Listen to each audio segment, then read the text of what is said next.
சிங்கத்தை காட்டுக்கு ராஜா என்று அழைப்பதற்கு பல காரணங்கள் உள்ளன.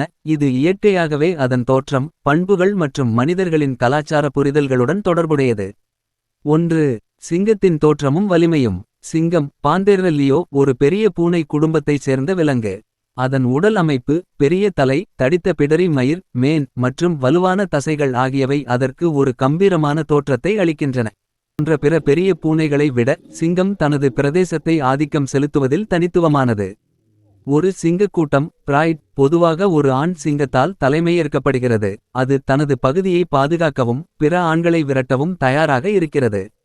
இந்த ஆதிக்க போக்கு ராஜா என்ற பட்டத்திற்கு மிகவும் பொருத்தமாகிறது. ஏனெனில் ஒரு ராஜா தனது நிலத்தை ஆள்பவனாகவும் பாதுகாப்பவனாகவும் இருக்கிறான். 3. கூட்ட வாழ்க்கை மற்றும் தலைமை. புலிகள் தனித்து வாழும் விலங்குகளாக இருக்கின்றன. ஆனால் சிங்கங்கள் கூட்டமாக பிரைட் வாழ்கின்றன. இந்த கூட்டத்தில் ஆண் சிங்கம் தலைமை பொறுப்பை ஏற்கிறது. பெண் சிங்கங்கள் வேட்டையாடுவதை ஒருங்கிணைக்கின்றன.